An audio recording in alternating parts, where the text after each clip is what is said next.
2 நாளா பாத்தீங்கன்னா தமிழ்நாடே ஒரு நியூஸ பெருசா பேசிட்டு இருக்கு. என்ன அப்படின்னா அஜித்தோட இன்டர்வியூ.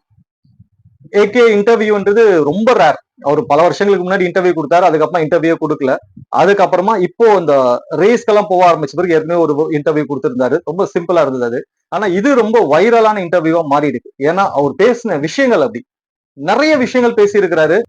ஆனா ஒரு விஷயம் நான் உங்களுக்கு சொல்லணும்னு நினைக்கிறேன். என்ன அப்படின்னா இவர் பேசுனதுல முக்காவாசி விஷயங்கள் நான் ஆல்ரெடி சொல்லியிருக்கேன். நம்ம வீடியோஸ்லயே அவர் பேசின நிறைய விஷயங்களை நான் ஆல்ரெடி சொல்லியிருக்கேன். கரூர் இன்சிடென்ட் பத்தி அவர் பேசினாரு. அந்த கரூர் இன்சிடென்ட்கான வீடியோலயும் அஜித் சார் என்ன சொன்னாரோ அதை நான் அந்த வீடியோல சொல்லியிருக்கிறேன். அதே மாதிரி கவர்மெண்ட் பத்தி பேசும்போது அஜித் சார் என்ன சொன்னாரோ அதை ஆல்ரெடி இன்னொரு வீடியோல நான் சொல்லியிருக்கேன். இந்த மாதிரி லாஸ்ட் ஒரு 4-5 வீடியோஸ் இந்த கரூர் இன்சிடென்ட்க்கு அப்புறமா நடந்த எல்லா இன்சிடென்ட்ஸ் பத்தி நான் பேசியிருக்கேன். அதுல ஒவ்வொரு வீடியோஸ்லயும் இன்னைக்கு அஜித் என்னெல்லாம் சொல்லியிருக்காரோ அதெல்லாம் ஆல்ரெடி நான் சொல்லியிருக்கேன். அது நினைக்கும் போது I feel very happy. So நம்ம கூட சொல்லிக்கலாம் அன்றே சொன்ன MKR. பிகாஸ் நான் என்ன நினைச்சனோ அதை அஜித் சார் சொல்லியிருக்கிறாரு. அது ரொம்ப உண்மையிலேயே ரொம்ப பெரிய சந்தோஷமா இருக்கு. சோ இத பத்தி தான் நம்ம இன்னைக்கு பேச போறோம். ஆல்மோஸ்ட் இத பத்தி நிறைய பேர் பார்த்திருப்பீங்க. என்ன சொன்னாருன்னு உங்களுக்கு தெரிஞ்சிருக்கும். பட் இங்க நம்ம பேச போறது என்னன்னா அதுல இருக்கிற நிறைய பாயிண்ட்ஸ். ஏன்னா ஆளாளுக்கு ஒருத்தர் ஒவ்வொரு வீடியோ. அப்போ டிஎம்கே சார்ந்தவங்க அது அவங்களுக்கு சார்பா அந்த வீடியோவை பேசிக்கிறாங்க. ஏடிஎம்கேவை டிவிகேவை சார்ந்தவங்க அவங்களுக்கு சார்பா அந்த வீடியோவை பேசிக்கிறாங்க. இப்படி பேசிக்கிறாங்க. நிறைய சேனல்ஸ்லயும் பாத்தீங்கன்னா அந்த ஆல்ரெடி சொல்லியிருக்கேன் இல்லையா, அந்தந்த மீடியாக்குன்னு சில யூடியூப் சேனல்ஸ் இருக்கு, டிவி சேனல்ஸ் இருக்கு. சோ அதுல அவங்கவுங்களுக்கு ஏத்த மாதிரி பேசிக்கிறாங்க. பட் நம்ம சேனல்ல இருக்கிறபடி பேசுறோன்றதுல நான் ரொம்ப சந்தோஷப்படுறேன். என்னோட வியூவர்ஸ், என்னோட சப்ஸ்கிரைபர்ஸ் அதை நிறைய பேர் சொல்லும் போது ரொம்ப ஹாப்பியா இருக்கு. நீங்க தான் ரொம்ப காமனா பேசுறீங்க, இருக்கிறபடி பேசுறீங்க, எந்த ஸ்டாண்டை எடுக்க மாட்டேன்றீங்கன்னு அது ரொம்ப ஹாப்பியா இருந்தது. Really I felt very happy. இத்தனை நாள் நான் சொல்லிட்டு இருந்தேன், இப்ப என்னோட சப்ஸ்கிரைபர்ஸ் அதை சொல்லும் போது ரொம்ப ஹாப்பியா இருக்கு. சோ நம்ம எப்பவுமே சரி காமன், நம்ம ஸ்டாண்டர்டா ஒரே இடத்துல நிப்போம். எந்த பக்கமும் இல்ல, நம்ம ஒரே பக்கம் ஸ்டாண்டர்டா என்ன இருக்குதோ என்ன நடக்குதோ அதை பத்தி மட்டும்தான் பேசுவோம். எந்த கட்சி சார்பாவோ எந்த ஆக்டர் சார்பாவோ எதை சார்ந்தும் நம்ம பேச மாட்டோம். இருக்குது அன்னைக்கு நடக்கிற இன்சிடென்ட் என்னவோ அதை அப்படியே மக்கள்கிட்ட கொண்டு வந்து சேர்க்க வேண்டியது மட்டும்தான் என்னோட ரெஸ்பான்சிபிலிட்டி. அதுதான் இன்னைக்கு வரைக்கும் நான் செய்துட்டு இருக்கேன். அதுல நான் ரொம்ப ஹாப்பியா ஃபீல் பண்றேன். ஈவன் என்னோட சப்ஸ்கிரைபர்ஸ் இப்படி சொல்லும் போது I feel very happy. Because நம்மளோட டேக்லைனே அதுதான், the voice of common man. I'm a common man, represents common man's thought. Yes, நான் ஒரு காமன் மேனா இந்த காமன் மேன்ஸோட தாட்ஸை தான் நான் இங்க ரெப்ரசென்ட் பண்ணிட்டு இருக்கேன். அதை நினைக்கும் போது I feel very very happy. Okay, let's go to the video. Hi, hello, welcome to Limelight Media Tamil. நான் உங்கள் MKR.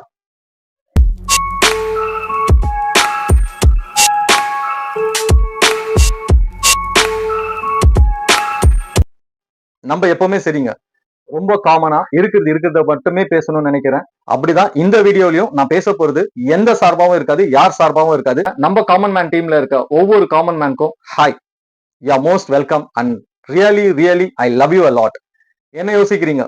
இன்னும் நீங்க நம்ம காமன் மேன் டீம்ல ஜாயின் பண்ணலையா? சீக்கிரமா ஜாயின் பண்ணுங்க. Because I will speak always for a common man. Okay, இப்போ அஜித் வந்து துபாயில இருந்து ஒரு இன்டர்வியூ கொடுத்திருந்தாரு. அந்த இன்டர்வியூல நிறைய விஷயங்கள் சொல்லி இருக்கிறாரு. ஸ்டார்டிங்ல பாத்தீங்கன்னா ஒரு அந்த ரேஸ் பத்தி கேக்குறாங்க. அந்த ரேஸ் பத்தி நிறைய விஷயங்கள் சொல்றாரு. ஏன் நீங்க ரேஸ் செலக்ட் பண்ணீங்க, இது என்ன உங்களுக்கு கொடுக்குது அப்படின்னும் போது அவர் சொன்ன அந்த விஷயம் ரொம்ப ரொம்ப பியூட்டிஃபுல்லா இருந்தது.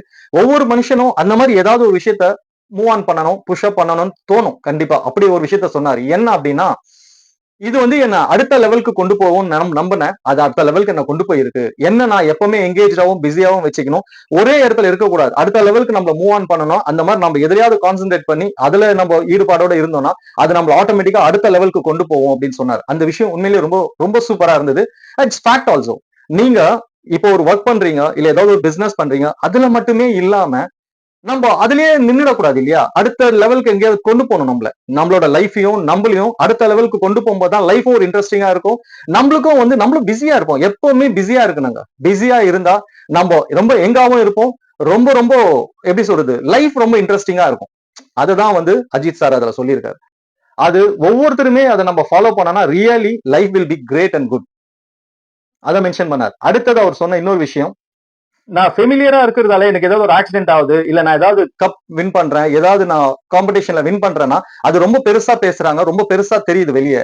ஆனா என்னை விட சிறந்தவங்கள நிறைய பேர் இதுக்காக உயிரே கொடுத்து ரொம்ப பிராக்டிஸ் பண்ணி ரொம்ப ப்ராப்பரா ரொம்ப வெல் ட்ரெயின்டாலாம் இருக்காங்க. அவங்களுக்கும் இந்த மாதிரி நிறைய விஷயங்கள் நடக்குது. ஆனா அதெல்லாம் வெளியவே தெரிய மாட்டேங்குது. சோ அவங்களையும் நீங்க வந்து ரெப்ரசென்ட் பண்ணுங்க. மீடியாஸ்க்கு முக்கியமா கேட்கிறாரு. அவங்களையும் எடுத்து காட்டுங்க. அவங்க என்னை விட அதிகமா பாதிக்கப்பட்டவங்க, அந்த மாதிரி ஆக்சிடென்ட்ஸ் ஆனவங்க, என்னோட டெடிகேட்டடா ஒர்க் பண்றவங்க, இதுல அவங்க லைஃபே அவங்களுக்காக அர்ப்பணிச்சவங்களா இதுல நிறைய பேர் இருக்காங்க அப்படின்னு சொல்லிட்டு நிறைய பேருங்களை சொல்றாரு. இவங்க எல்லாமே வந்து பாத்தீங்கன்னா என்னோட ரொம்ப சிறந்தவங்க. பட் ஆனா இவங்களுக்கு வந்து அந்த மீடியா லைட் அவங்க மேல விழல.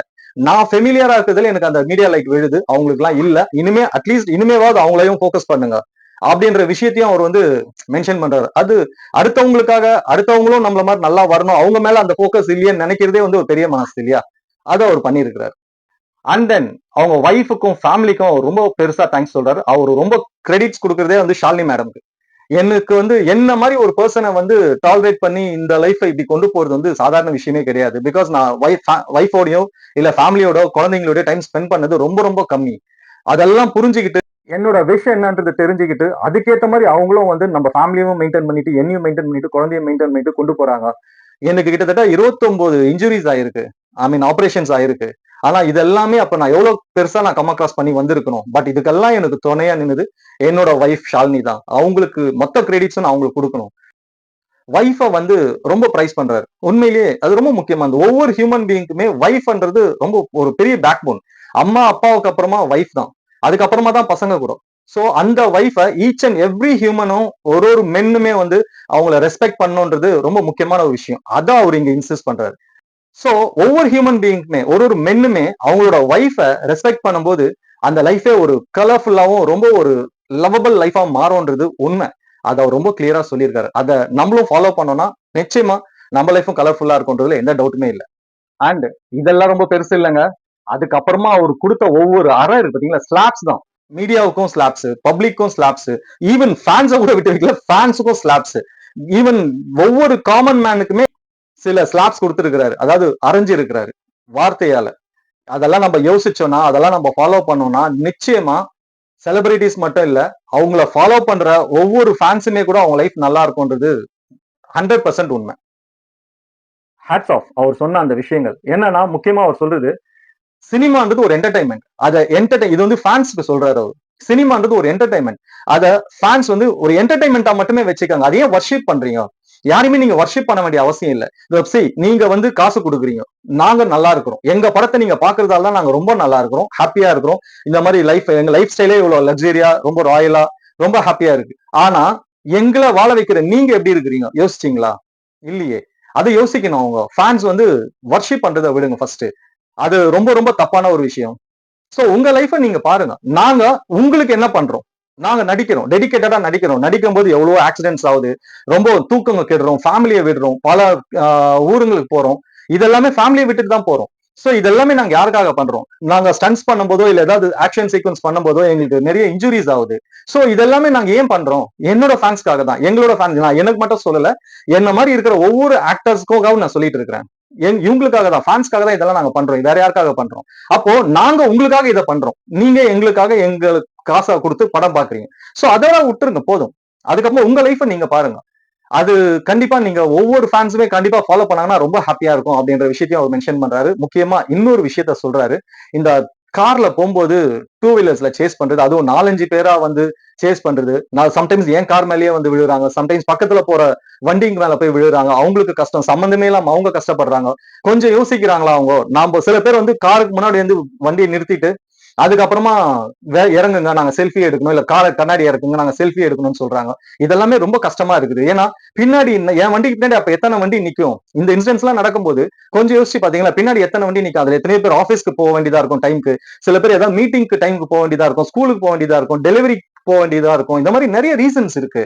இதெல்லாம் ஏன் புரிஞ்சுக்க மாட்டேன்றாங்கன்னு தெரியல. இது நான் சொல்லலாமா இல்லையான்னு தெரியல, பட் வேற வழியில நான் சொல்லிதான் ஆகணும். கண்டிப்பா இதை இனிமேவாவது அவங்க இதெல்லாம் கொஞ்சம் அவாய்ட் பண்ணாங்கன்னா ரொம்ப ரொம்ப ஹாப்பியா இருக்கும். என் ஃபேன்ஸ் மட்டும் இல்ல, எல்லா ஃபேன்ஸ்க்கும் நான் இதை கேட்டுக்கிறேன்றது உண்மையிலேயே ரொம்ப ஒரு நியாயமான விஷயமா இருந்தது. இல்லைன்னா தைரியமா ஒருத்தர் வந்து ஃபேன் கிளப்பே கலைப்பாரா? யோசிச்சு பாருங்க. தைரியமா ஃபேன் கிளப்ப கலைச்ச ஒரே ஆக்டர் இந்தியாவுல அஜித் சார் மட்டும்தான். அண்ட் இன்னொரு முக்கியமான விஷயத்த சொன்னாரு. நிறைய பேர் நினைக்கிறாங்க, ஃபேன்ஸ் தானே வந்து கேக்குறாங்க, ஒரு செல்ஃபி தானே கேக்குறாங்க அதிகபட்சம், அவங்களுக்கு செல்ஃபி கொடுத்தா என்ன அப்படின்னு சொல்லி கேக்குறாங்க. ஆனா கண்ணாடி இறக்குன்னு சொல்றாங்க, அவங்க என்னோட ஃபேன்ஸா இல்ல வேற யாராவதா இல்ல எனக்கு தேவையில்லாம வேண்டாதவங்களா, இதெல்லாம் எனக்கு எப்படி தெரியும்? யோசிச்சு பாருங்க. ஏன்னா ஒரு வாட்டி வந்து ஏதோ ஒரு ஷூட் டைம்ல 2005ல நினைக்கிறேன், ஷூட் டைம்ல வந்து அவர் எல்லாருக்கும் கை கொடுத்திருக்காரு. கை கொடுத்துட்டு அவர் கார்ல ஏறும்போது பார்த்தா அவர் கையெல்லாம் ப்ளீடிங்கா இருக்கு. கையை காமிக்கிறார், கையில வந்து அடிபட்டு இருக்கு, அதை காட்டுறாரு. கையெல்லாம் ப்ளீடிங்கா இருந்தது. என்னன்னு பார்த்தா யாரோ கிழிச்சிருக்காங்க. இது மட்டும் இல்ல, இன்னொரு வாட்டி அதே மாதிரி ஒரு பையன் கும்பல்ல வந்து கையில பிளேட வந்து ஆஃபா கட் பண்ணி அந்த கையில வந்து அந்த பிளேட வச்சுக்கிட்டு இருந்திருக்கான். அதை என்னோட செக்யூரிட்டிக்காக இருந்தவங்க வந்து பார்த்துட்டு அத அவங்க அந்த பையனை பிடிச்சாங்க. அந்த பையன் போதையில இருந்தானா இல்ல கோவத்துல இருந்தானு தெரியல. ஆனா இப்படி எல்லாம் இருக்கும்போது அது எங்களுக்கு கொஞ்சம் அம்பாரிசிங்கா இருக்கு இல்லையா? சோ இந்த மாதிரி விஷயங்கள் வந்து எனக்கு ரொம்ப கஷ்டமா இருக்கு அப்படின்ட்டு அதையும் சொன்ன. அதே மாதிரி இந்த சினிமா தியேட்டர்ஸ்குள்ள பட்டாசு வெடிக்கிறது, சினிமா தியேட்டர்ஸ்குள்ள எகிரி குதிச்சு ஆட்டம் போடுறது, இந்த சேர்ஸ் சீட்ஸ் எல்லாம் கிழிக்கிறது, டேமேஜ் பண்றது, இதெல்லாம் அவாய்ட் பண்ணா ரொம்ப நல்லா இருக்கும். பிகாஸ் அதெல்லாம் லட்சக்கணக்கில் செலவு பண்ணி தியேட்டர் ஓனர்ஸ் வந்து நம்ம ஆடியன்ஸ்க்கு வந்து நல்லா இருக்கணுமேன்னு சொல்லி எல்லாமே பண்றாங்க. பட் இதை வந்து இப்படி எல்லாம் பண்ணும்போது அது தேவையில்லாத கஷ்டம் தானே அவங்க தியேட்டர் ஓனர்ஸ்க்கு. சோ நம்ம ஏன் அந்த மாதிரி பப்ளிக் ப்ராப்பர்ட்டியை வந்து நம்ம ஏன் டேமேஜ் பண்ணணும்? சோ இந்த மாதிரி விஷயங்கள்லாம் ஃபேன்ஸ் அவாய்ட் பண்ணாங்கன்னா ரொம்ப ரொம்ப நல்லா இருக்கும் அப்படின்ற நிறைய நல்ல நல்ல விஷயங்களை ஃபேன்ஸுக்காக சொல்லியிருக்காரு. எல்லாரையுமே கொட்டி இருக்கிறாரு, எல்லாருக்கும் ஒரு ஒரு அறை கொடுத்திருக்கிறார். முக்கியமா அடுத்தது மீடியா. மீடியா விஷயத்துல என்ன சொன்னார் அப்படின்னா, இந்த மீடியாவும் வந்து தேவையில்லாம வந்து ரொம்ப பெருசா இன்ஃபுளுன்ஸ் பண்றாங்க. இப்போ ஒரு படம் ஓடுது, ஒரு ஆக்டரோட படம் ஓடுதுன்னா அதுக்கு இவ்வளவு கலெக்ஷன், இவ்வளவு தியேட்டர்ல பாருங்க, இவ்வளவு கூட்டம் சேருது, இவ்வளவு பெரிய கட் அவுட் இருக்கு, இந்த மாதிரி எல்லாம் செலிப்ரேட் பண்றாங்கன்னு காட்டும் போது அடுத்த ஆக்டரோட ஃபேன்ஸ் வந்து அப்ப நம்ம வந்து இதை விட இன்னும் நல்லா பண்ணணும், இதை விட இன்னும் பெருசா பண்ணணும்ட்டு இதை விட இன்னும் பெருசா கொண்டு போறாங்க. சோ இத மீடியா வந்து ஏன் இன்ஃபுளுன்ஸ் பண்றீங்க? மீடியா வந்து இதெல்லாம் அப்படியே விட்டுடலாமே. ஏன்னா இது வந்து அவங்க ப்ரொடியூசருக்கும் ஆக்டருக்கும் சினிமாக்காரங்களுக்கும் ஆன விஷயம். அது அப்படியே போட்டுவேன். ஒரு மூவி வருதா, அது இப்படி வந்திருக்கு, இது மாதிரி இருக்குதுன்னு சொன்னா போதாதா? அதே இவ்வளவு பெருசா என்லார்ஜ் பண்ணி ஒரு ஃபேனுக்கும் இன்னொரு ஃபேனுக்கும் வந்து ஒரு நடுவுல ஒரு பெரிய காம்படிஷன் கிரியேட் பண்றீங்க. சோ ஃபியர் அந்த ஃபயர் மாதிரி இது வந்து தேவையில்லாம வந்து ப்ராப்ளம்ஸை கிரியேட் பண்ணுது. அதனால மீடியாவும் வந்து இதெல்லாம் கொஞ்சம் ரெஸ்பான்சிபிளா ஹேண்டில் பண்ணா ரொம்ப நல்லா இருக்கும்ன்ற விஷயத்த மீடியாவுக்கு சொல்லியிருக்கிறாரு. அண்ட் இன்னொரு முக்கியமான விஷயம் சொன்னாரு. என்ன அப்படின்னா, இந்த எலெக்ஷன் டைம்ல போலிங் பூத்துக்குள்ள நடந்த ஒரு இன்சிடென்ட். அவரு நிறைய வீடியோஸ் பார்த்திருப்பீங்க நீங்க கூட. ஒரு பையன் செல்ஃபி எடுக்கவோ போட்டோ எடுக்கிறதோ ட்ரை பண்ணிக்கும் போது அந்த போன் வந்து கிராப் பண்ணாரு. அது வந்து ஒரு பெரிய ஒரு விஷயமா பேசினாங்க. பட் ஆனா நான் வந்து அப்படி பண்ணல. இந்த வீடியோ பெரிய வைரலா போச்சு. அதை பார்க்கும்போது எனக்கே கஷ்டமா இருந்தது. ஆனா இதை காமிச்ச அந்த மீடியா இன்னும் கொஞ்சம் அந்த கேமராவை டில்ட் பண்ணி அங்க இருந்த ஒரு போஸ்டர்ஸை காமிச்சிருந்தா நல்லா இருந்திருக்கும். அதுல என்ன எழுதி இருந்தது, இங்க வந்து ப்ராபேட்டட் கேமரா வீடியோஸ் எல்லாம் எடுக்கக்கூடாது, போட்டோஸ் எல்லாம் எடுக்கக்கூடாது, இது ப்ராபேட்டட், அதுக்கு கீழே இந்த மாதிரி ஃபைன் எல்லாம் இருக்கு, பிரிசன் இருக்கு, இதெல்லாமே போட்டிருக்காங்க. சோ நான் சொல்லும் போது அவன் கேட்கல, தேவையில்லாம அவன் பனிஷ்மெண்ட்டுக்கு ஆளாவானு தான் நான் அதை கிராப் பண்ணேன் அப்படின்றத ரொம்ப கிளியரா எக்ஸ்பிளைன் பண்ணியிருக்கிறார் மீடியாக்கு இந்த சான்ஸ்ல. யோசிச்சு பாருங்க. சொன்ன மாதிரி அங்க ப்ராபிட்டர்னு இருக்கும்போது அதை நம்ம செய்ய வேண்டிய அவசியம் இல்லையே. இப்ப தேவையில்லாம அங்க என்ன ஆகும், அவருக்கு ஃபைன் வரும். ஃபைன் கட்ட முடியுமா? கட்ட முடியலன்னா அதுக்கு ஒரு ப்ராப்ளம் இருக்கு அவங்களுக்கு. சோ இந்த மாதிரி நிறைய விஷயங்கள் இருக்கு. கடைசியில் அவர் என்ன சொல்றாரு, நான் ஏதோ தப்பு பண்ண மாதிரியும் அந்த தம்பி வந்து விக்டிமான மாதிரியும் போர்ட்ரேட் பண்ணிட்டாங்க. சோ இந்த மாதிரி மீடியா வந்து இந்த மாதிரி விஷயங்கள்லாம் கொஞ்சம் ஹேண்டில் பண்றதை ஸ்டாப் பண்ணிட்டு ஜென்யூனா ஹேண்டில் பண்ணாங்கன்னா ரொம்ப நல்லா இருக்கும்ட்டு மீடியாவையும் ஒரு ஸ்லாப். அண்ட் ரொம்ப முக்கியமா கரூர் இன்சிடென்ட்டை பத்தி பேசினாரு. அது ஆக்சுவலி அவங்க கேட்கவே இல்லை. காமனா ஒரு விஷயம் கேட்கும்போது அதுக்கான ஆன்சர்ஸ் தான் இதெல்லாம் கொடுத்துட்டு வரும்போது கரூர் இன்சிடென்ட்டை பத்தி பேசும்போது அவரா என்ன சொன்னார்னா, அந்த கரூர் இன்சிடென்ட்ல இவ்வளவு பேர் ஸ்டாம்பேட்ல இறந்தாங்க, 41 பேர் கிட்ட. பட் இது வந்து இண்டிவிஜுவலா ஒருத்தரை மட்டும் நீங்க பிளேம் பண்ணவே முடியாது. தனி மனுஷங்க காரணமே கிடையாது. இது இது எல்லாருமே தான் எல்லாருமே தான் இதுக்கு ரெஸ்பான்சிபிலிட்டி எடுத்துக்கணும், இன்க்ளூடிங் மீ அப்படின்றாரு. என்னையும் சேர்த்து காமனான எல்லாருமே தான் இதுக்கு வந்து சோசியல் ரெஸ்பான்சிபிலிட்டிஸ் எடுத்துக்கணும். இங்க எல்லாருமேலயும் தப்பு இருக்குது. இண்டிவிஜுவலா நீங்க ஒருத்தரை குறை சொல்ல முடியாது, ஒருத்தரை மட்டுமே பிளேம் பண்றது ரொம்ப ரொம்ப தப்பு அப்படின்றத ரொம்ப ஸ்ட்ராங்கா சொல்லி இருக்கிறாரு. சோ இத அஜித் ஃபேன்ஸ் எல்லாம் என்ன பண்ணாங்க, சாரி இத வந்து விஜய் ஃபேன்ஸ் எல்லாம் என்ன பண்ணாங்க, எங்களுக்கு பத்தியா அஜித் சப்போர்ட் பண்ணிருக்காரு. டிஎம்கே என்ன சொல்றாங்க, பாத்தீங்களா அப்போ அவர் வந்து விஜய் தான் மீன் பண்றாருன்னு அவங்களுக்கு சாதகமா அவங்க எடுத்துக்கிறாங்க. அண்ட் முக்கியமா இன்னொரு விஷயத்த சொன்னாரு. என்ன அப்படின்னு பாத்தீங்கன்னா, நம்ம சக்சஸ் வரும்போது ரொம்ப கேர்ஃபுல்லா இருக்கணும். ஏன்னா நம்ம ஃபெயிலியர் டைம்ல என்ன பண்ணுவோம்னா ரொம்ப கேர்ஃபுல்லா இருப்போம், எது யோசிச்சு யோசிச்சு செய்வோம், ஒவ்வொரு மூவுமே நம்ம யோசிச்சு யோசிச்சு தான் செய்வோம், ரொம்ப கேர்ஃபுல்லா ஹேண்டில் பண்ணுவோம். ஆனா சக்சஸ் வரும்போது சக்சஸ்ல வந்து பாத்தீங்கன்னா நம்மளுக்கு நிறைய சக்சஸ் வந்துட்டே இருக்கும்போது நம்ம எதை பத்தியுமே யோசிக்க மாட்டோம், ரொம்ப ஈஸியா ரொம்ப கேஷுவலா இருப்போம். அப்போதான் நம்மளுக்கான மிஸ்டேக்ஸ் நிறைய நடக்கிறதுக்கு வாய்ப்புகள் இருக்கு. நம்ம கேஷுவலா இருக்கும்போது ரொம்ப கேஷுவலா ஒரு சில தவறுகளை செய்திருவோம். சோ அந்த மாதிரி டைம்ல தான் அந்த சின்ன சின்ன தவறுகள் தான் ஒரு டைம்ல பெருசா ரியாக்ட் பண்ணி அது பெரிய ப்ராப்ளத்துல கொண்டு போய் நிறுத்தும். அதனால எப்பவுமே நீங்க தோத்து போகும்போது எந்த அளவுக்கு கேர்ஃபுல்லா ஒவ்வொன்றையும் யோசிச்சு யோசிச்சு செய்றீங்களோ அதை விட 3 மடங்கு 4 மடங்கு அதிகமா நீங்க சக்சஸ்ல இருக்கும் போதும் ஒவ்வொரு விஷயத்தையும் யோசிச்சு யோசிச்சு கேர்ஃபுல்லா மூவ் பண்ணணும். அது ரொம்ப முக்கியமானது. Success is like a wild horse அப்படின்னு சொல்லி இருக்கிறாரு. உண்மையே கூட இல்லையா? யோசிச்சு பாருங்க. சக்சஸ் நம்மளுக்கு ஒரு நிறைய இன்கம் வந்துட்டே இருக்கு. நம்ம தொட்ட பிசினஸ் எல்லாம் சக்சஸ், நம்ம எடுத்த முயற்சி எல்லாம் சக்சஸ் போது நம்மளுக்கு தலைகாலே புரியாது. நம்ம பாட்டுக்கு நம்ம இஷ்டத்துக்கு நினைச்சதெல்லாம் செய்துட்டே இருப்போம். அதுதான் ஒரு ஸ்டேஜ்ல ஒரு இடத்துல வந்து ஸ்டக் ஆகி நிற்கும். ஏன்னா அப்ப நிறைய மிஸ்டேக்ஸ் நம்மளுக்கு தெரியாமே நடந்திருக்கும். ஆனா அதே ஃபெயிலியர்ஸ் நடக்கும்போது கிடையவே கிடையாது. நம்ம வந்து ஒவ்வொரு ஸ்டெப்புமே பார்த்து பார்த்து எடுத்து வைப்போம். ஒரு ஒரு வார்த்தையும் யோசிச்சு யோசிச்சு பேசுவோம். ஒவ்வொரு ஆக்டிவிட்டிஸுமே யோசிச்சு யோசிச்சு பண்ணுவோம். கால்குலேட் பண்ணி பண்ணுவோம். சோ அதே இன்டென்ஷன் நீங்க சக்சஸ்ல இருக்கும்போது இருக்கணும்ன்றது ரொம்ப ட்ரூவான ஒரு வேர்டு. கண்டிப்பா நம்ம இதை விட பல மடங்கு கேர்ஃபுல்லா இருக்கணும் when we are in success. And ரொம்ப முக்கியமா நீங்க ஒரு நாளைக்கு 4 hours தான் தூங்குறீங்களாமே அப்படின்னு கேட்கும்போது அதோட ரகசியம் என்ன அப்படின்னு கேக்குறாங்க. அதுக்கு அவர் சொல்றாரு, தெரியலங்க, எனக்கும் தெரியல.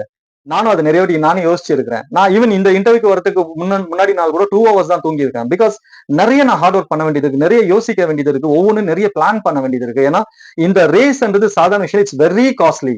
சோ அதுக்கு ஸ்பான்சர்ஸ் எல்லாம் அவ்வளவு சீக்கிரம் கிடைக்க மாட்டாங்க. நானே தான் எனக்கு செலவு பண்ணிக்கிறேன் மேக்சிமம்.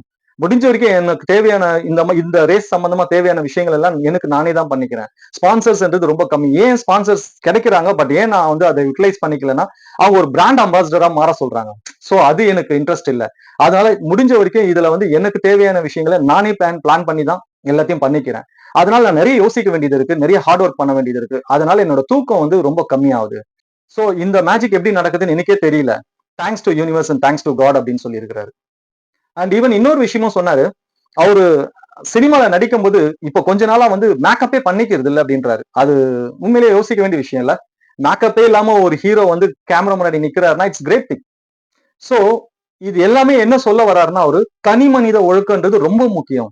இண்டிவிஜுவல் பர்சனாலிட்டி, இண்டிவிஜுவலா உங்க வேலையை நீங்க பாருங்க, உங்களோட கடமையை நீங்க பாருங்க. உங்களுக்கான விஷயங்களை என்ன இருக்கோ அதை நீங்க ப்ராப்பரா செய்தீங்கனாலே நீங்க மட்டும் இல்ல, உங்க ஃபேமிலி மட்டும் இல்ல, இந்த சொசைட்டி மட்டும் இல்ல, இந்த வேர்ல்டே நல்லா இருக்கும். இந்த வேர்ல்ட்ல இருக்க ஒவ்வொருத்தருமே அவங்கவுங்களோட வேலையை அவங்கவுங்களோட விஷயங்களை அவங்க கரெக்டா பண்ணாலே தட் வில் பி ஃபைன் அப்படின்றத ஒரு அல்டிமேட்டா சொல்ல ஒரு விஷயம். அல்டிமேட் ஸ்டார் சொன்ன அல்டிமேட்டான விஷயம் என்னன்னா இதுதான் அவர் சொல்ல வருது.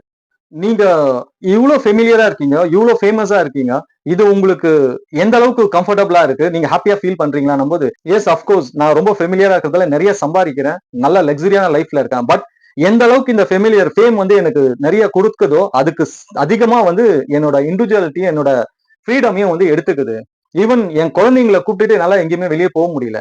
ஈவன் குழந்தைங்களை கூப்பிட்டு ஸ்கூலுக்கு கூட போக முடியல. அந்த குழந்தைங்க வந்து என்ன கேட்கும் போது ரொம்ப கஷ்டமா இருக்கு.